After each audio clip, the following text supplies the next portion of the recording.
원래 첫 시간은 바닥부터 그냥 이렇게 쭉 훑어드리고 그 다음 2교시 나가고 이렇게 하는데 다 아시는 설명을 그래도 자세히 한번 다시 설명을 조금 드려볼게요. 왜냐면 제가 또 계속 회계 시간에는 엄청 많이 말씀드렸는데 중요한 거 우리가 회계를 배울 때는 베이스를 어떻게 까느냐가 되게 중요한 거거든요. 이걸 왜 하고 있는지 이게 무엇 때문에 이렇게 되는지 그래서 원리에다가 초점을 조금 많이 맞추셔야지 되는 이런 상황이고 세무 2급으로 넘어와서는 이제 얘가 좀 깊어져요. 그러니까 베이스가 깔려 있는 상태에서 깊이 들어가야지 안 그러면 계속 부분별로 외우게 되면 다 조각이 따로 나기 때문에 나중에 문제가 잘 안 풀어지는 문제점이 생기게 돼요. 그래서 일단 전체 흐름을 먼저 조금 설명을 조금 드려볼게요. 흐름을 먼저 조금 설명을 드려보고 세무 2급을 하기 위해서 여러분들이 회계에서 제일 기본적으로 갖춰야지 될 것들 위주로만 조금 설명을 한번 드려볼게요. 자, 일단 우리가 회계다라고 하는 거를 어찌됐든 배웠죠? 그쵸? 회계가 뭐였어요? 회계다? 네, 장부 정리하는 거예요. 장부의 기장을, 장부 기장을. 네, 장부의 기장에. 그래서 뭐 하죠? 우리 오늘 지금 이 시간에는 교재는 필요 없어요. 교재 필요 없으시고 그냥 조금 봐주셨으면 좋겠고. 그래서 장부의 기장이에요. 왜 하죠? 장부의 기장을 이걸 누구에게? 정보 이용자들에게, 투자자 등 정보 이용자들에게 정보를 제공하는데 그 목적이 있더라. 그쵸? 정보를 제공하는데 그 목적이 있고 그러면 정보를 제공한다는 얘기는 이 사람들이 무엇을 할 수 있더라? 의사결정이라는 걸 할 수 있더라. 의사결정을 할 수 있도록 우리는 정보를 제공하는데 그 목적이 있더라. 그래서 회계는 정보를 제공하는 거예요. 자, 그래서 정보를 제공하면 어떠한 의사결정을 할 거다. 다시 바꾸면 우리는 정보 이용자들 입장에서 예를 들어서 여러분들이 삼성전자에 주식을 투자하고 있다 라고 하면 말 그대로 삼성전자의 정보를 알고 있어야 내가 더 투자를 할 건지 아니면 투자금을 회수할 건지 결정을 하죠. 그죠? 그런 의사결정을 하기 위해서 우리는 회계라는 걸 하는 거고 그런 사람들에게 정보를 제공할 것이다. 그럼 이런 정보를 정보 제공을 정보 이용자들에게 제공할 건데 여기서 제일 중요한 게 뭐더라? 뭐죠? 원리, 원칙에 의해서 해야 한다. 그래야 우리는 이런 투자자들이 정보 이용자들이 뭐를 할 수 있더라? 이해를 할 수 있더라. 이해 가능성이라고 하는 전제를 깔아놓는 거예요. 그래서 모두 다 동일한 언어를 사용을 해야 하는 거고 그래서 원리 원칙에 우리는 자격증 시험에 일반 기업 회계 기준이라는 걸 적용을 할 거고 그 다음에 국제 회계 기준이라고 하는 것도 또 있고 중소기업 회계 기준이라고 하는 게 또 따로 또 있어요. 다 기업마다 적용하는 것들이 조금의 차이는 있더라. 그렇게 해서 보시면 되겠고 어쨌든 원리 원칙에 의해서 정보를 제공을 해요. 정보를 제공을 하다 보니까 이제 이런 정보 이용자들이 필요로 하는 5가지를 우리가 뭐라고 불러요? 재무제표라고 부르죠. 맞네? 이런 원리에 의해서 작성된 보고서를 우리가 재무제표다라고 얘기를 하고 재무제표에는 몇 가지가 있죠? 5가지가 있어요. 뭐뭐 있어요? 재무상태표, 손익계산서,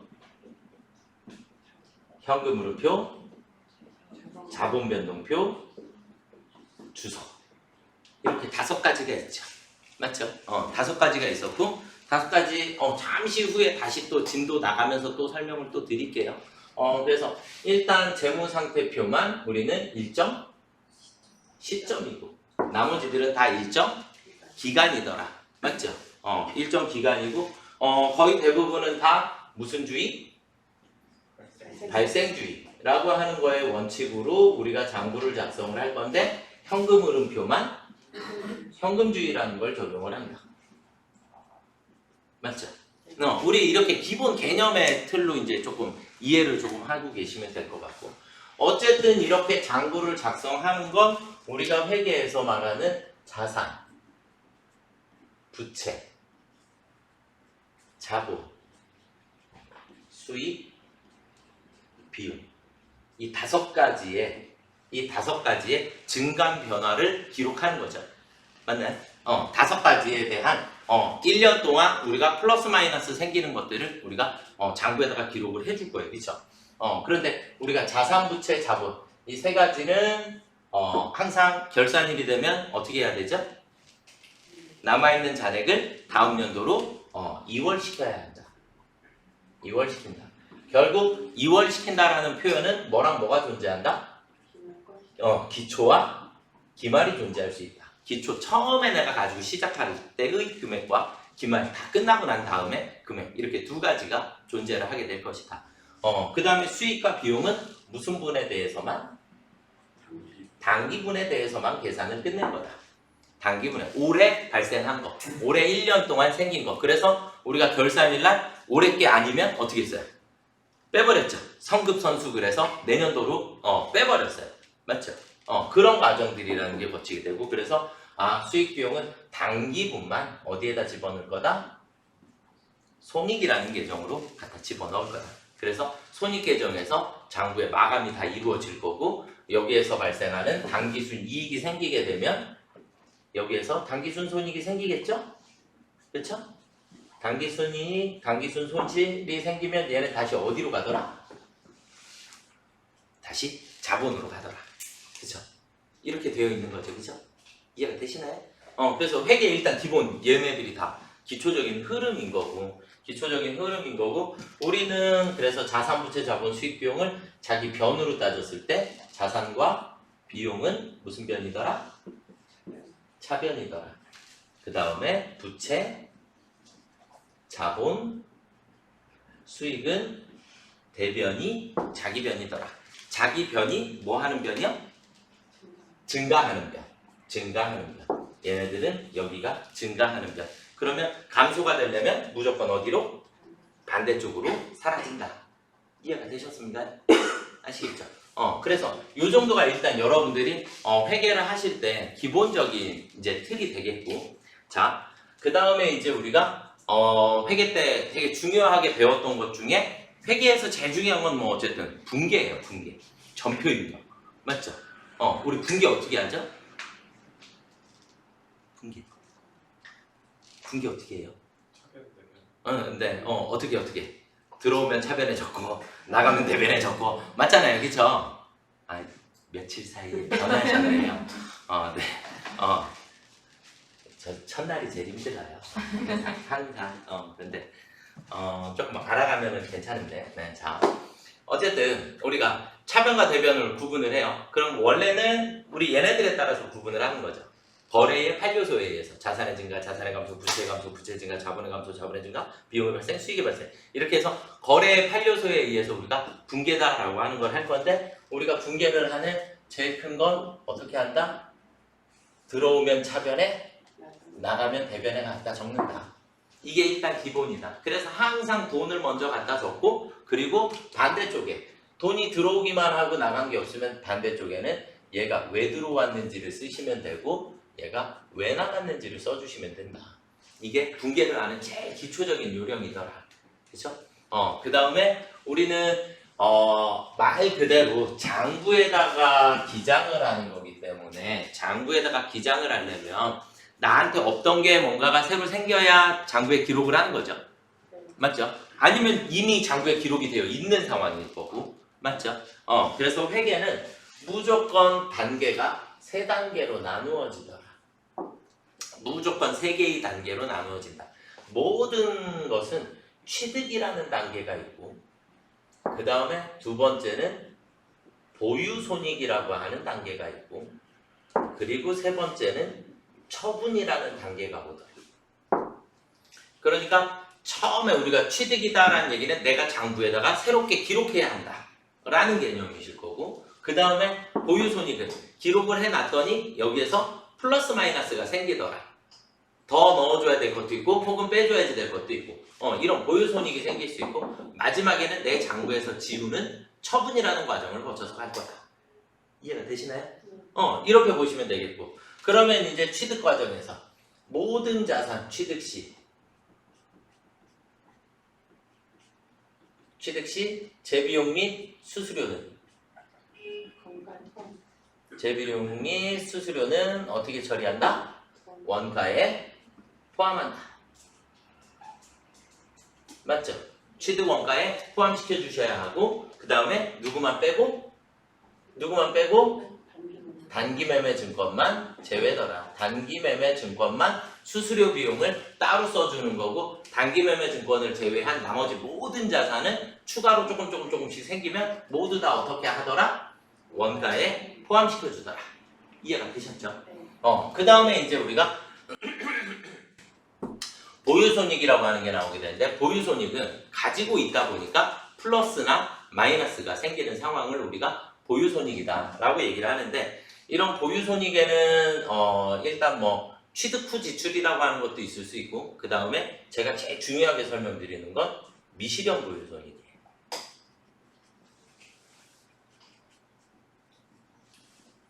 미실현 보유손익이라고 하는 게 발생을 하더라. 그러니까 실제 가치가 올라가거나 떨어졌는데 이게 실제 나한테 돈으로 들어오고 나간 적은 없더라. 그래서 보유하고 있기 때문에 손익이라는 게 발생을 했다. 플러스 마이너스가 생겼는데 얘가 실현이 되었다 안 되었다? 아직 안 되었다. 실제 돈으로 들어오고 나간 것은 아니더라. 그래서 이 미실현 보유손익을 우리는 뭐라고 얘기할 수 있다? 평가손익이라고 얘기를 할 수 있다. 평가손익. 그런데 단기 매매 증권의 평가손익은 영업 외 손익으로 처리를 하고요. 단기 손익으로 인식을 하게 되고 그 다음에 매도 가능 증권의 평가손익은 단기 손익으로 인식하지 않고 기타 포괄손익 누계액으로 처리를 하죠. 자본 항목으로. 맞나요? 그렇죠? 예. 없어도 돼요. 머릿속에 없어도 돼요. 이틀 동안 많이 잊어버리셨나요? 네. 괜찮아요. 괜찮아요. 다시 처음서부터 다시 다 할 거예요. 지금 첫 시간이니까 밑밥 깔고 있는 중이에요. 밑밥 깔고 있는 중이니까 조금씩만 이해를 조금 해주시면 좋을 것 같고 그 다음에 처분이라는 거예요. 또 보유손익의 또 한 가지는 우리가 취득 후 지출이라고 하는 게 하나가 더 있어요. 취득 후 지출. 회계에서는 얘가 조금 많이 중요하죠. 취득 후 지출 때문에 뭐가 나오냐면 계속 시험 문제, 이론 시험 문제 자본적 지출로 처리할 것을 수익적 지출로 처리했어요. 어떤 문제점이 있나요? 이게 시험 문제 가장 많이 나오는 분류 중에 하나니까. 그래서 취득 후 지출이라는 것은 이미 내가 사서 보유하고 있는데 거기에서 플러스 마이너스가 또 생겼더라. 그러니까 자산이 증가했어야 되거나 뭐 비용이 발생했어야 되는데 서로 반대로 처리했다든지 뭐 이렇게 되면 문제점들이 생길 수 있는 게 바로 취득 후 지출. 뭐 자산으로 인식할 수도 있고 비용으로 인식할 수도 있더라. 원가에 포함해야 하는 경우랑 우리가 비용으로 처리해야 하는 경우 이렇게 둘로 나눠 주실 수 있고 처분이다라고 하는 거죠. 처분은 이제 어떻게 배웠어요? 모든 자산 처분 시 재비용 및 수수료는 어떻게 처리해야 한다? 무조건 처분가에서 차감합니다. 뭐에서 차감한다? 처분가에서 차감하도록 되어 있습니다. 다시 바꾸면 재비용이나 수수료가 생겨도 비용 처리하면 된다 안 된다? 비용 처리할 수 없다. 처분할 때 발생하는 것은 비용 처리하지 않고 무조건 처분가에서 그만큼은 차감하게 된다. 다시 바꾸면 비용 처리를 아예 안 한다. 조금 틀린 말이 될 수도 있을 수도 있겠다. 왜냐면 처분 손실에 다 포함이 돼버리니까 처분 손실에 만약 비용이 많이 들어갔다. 그러면 처분 손실이 그만큼 더 커질 수 있죠. 그렇죠? 비용에 더 포함이 될 수는 있지만 대신에 얘네들은 독립적인 비용으로 처리를 하지는 않는다. 수수료 비용 이렇게 처리는 하지 않고 처분가에서 직접 차감하도록 되어 있다.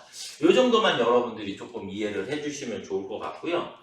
그 다음에 우리가 취득이라는 것은 남의 것이 나한테 들어오는 과정인가요? 취득은 남의 것이 나한테 들어오는 과정이 취득인 거죠. 그렇죠? 그래서 남의 것이 들어올 때는 항상 무슨 가치로? 공정 가치로 들어와야 한다. 취득이라는 과정은 항상 공정가치로 들어와야 한다. 처분이라는 것은 내 것이 밖으로 빠져나가는 거죠. 그렇죠? 내 것이 밖으로 빠져나가니까 내 것은 항상 무슨 가로 기록해야 한다?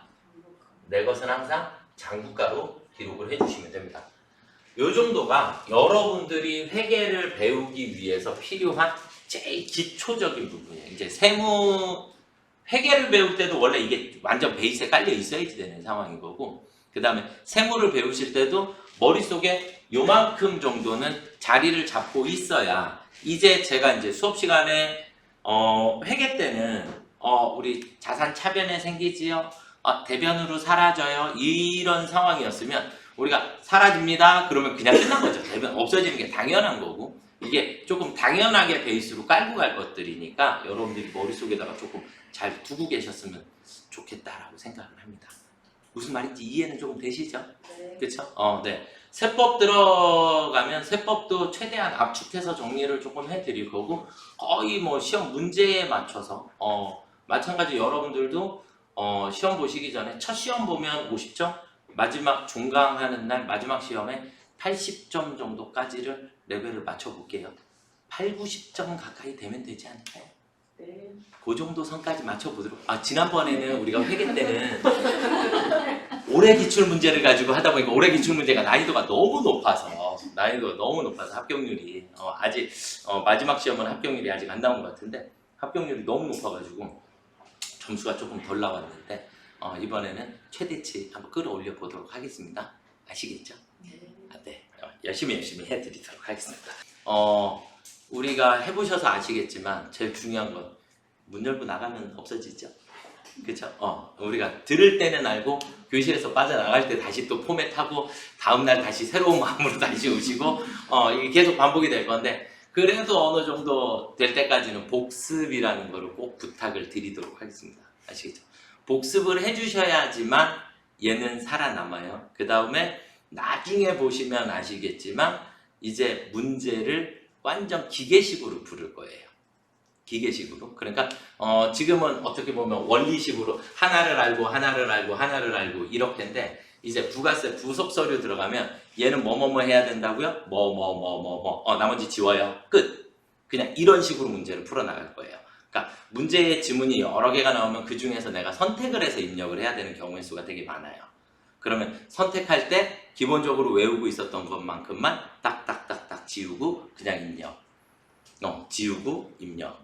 계속 이런 식으로 진행을 할 거니까 여러분들이 왜 하는지만 정확하게 이해를 하시면 돼요. 그리고 얘를 실무에다가 정확하게 어떻게 써먹으실 수 있는 건지를 이해를 하시면 되니까 외우는 거는 그냥 많이 어렵지는 않으실 거예요.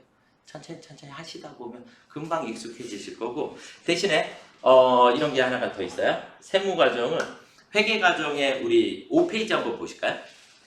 5페이지를 한번 보시면 재무회계의 재무제표 종류부터 나와요. 재무제표 종류서부터 나오고, 재무제표 종류 5가지를 다시 다 설명을 다시 다 뒤집어서 해드릴 거예요. 다시 다 해드릴 거고, 그리고 한 장 넘겨보시면 유동자산의 당좌자산이라고 하는 게 나와요. 맞죠? 그러면 현금 및 현금성 자산서부터 단기 투자자산, 단기 매매증권, 매출 채권, 어음, 대손, 회계 때하고 전혀 플러스 마이너스 없는 단원 내용이 완전 동일한 이렇게 되어 있고, 그 뒤로 넘겨보시면 이제 10페이지에 재고자산이라는 게 나옵니다. 재고자산이라는 게 나오는데, 재고자산 단원도 어떻게 보면 내용은 거의 비슷한데 재고자산 단원을 조금 더 자세히 설명을 드릴 거예요. 조금 더 거의 설명은 다 드렸지만 조금 더 자세히 설명드릴 거고, 투자자산 나오고 유형자산이 우리 제일 큰 숙제예요. 그래서 미리 먼저 체크를 조금 해드리면, 재무회계에서는 제가 제일 중요하다라고 설명드리는 게 유형자산하고 사채하고 자본이에요. 유형자산, 사채, 자본. 이 세 가지 단원이 회계 때보다 범위가 조금 더 넓어진다. 조금 더 넓어지고 깊어진다 라고 생각을 하시면 됩니다. 다시 처음부터 다 설명을 드릴 거예요. 전체를 다. 거기까지가 끝나고 나면 기본적으로 자본까지가 넘어가게 되면 재무회계가 다 끝나게 됩니다. 다 끝나게 되고 그 다음에 부가세는 어쨌든 실기에서 제가 바로 잡아 드릴 거고 우리가 재무회계를 다시 처음서부터 정리를 다시 다 하나씩 필기를 해드릴 테니까 회계 때보다 더 많이 공부들을 해 주셔야 합니다. 이제 완전 지금 굳히기를 들어가야지만 나중에 시험 보실 때 여유가 생겨요. 아시겠죠? 아직도 헷갈리시면 안 돼요. 무슨 말인지 이해가 되셨죠? 잠시 먼저 쉬셨다가 5페이지서부터 이제 본격적으로 진도를 진행을 해 보도록 하겠습니다. 네, 잠시 후에 다시 또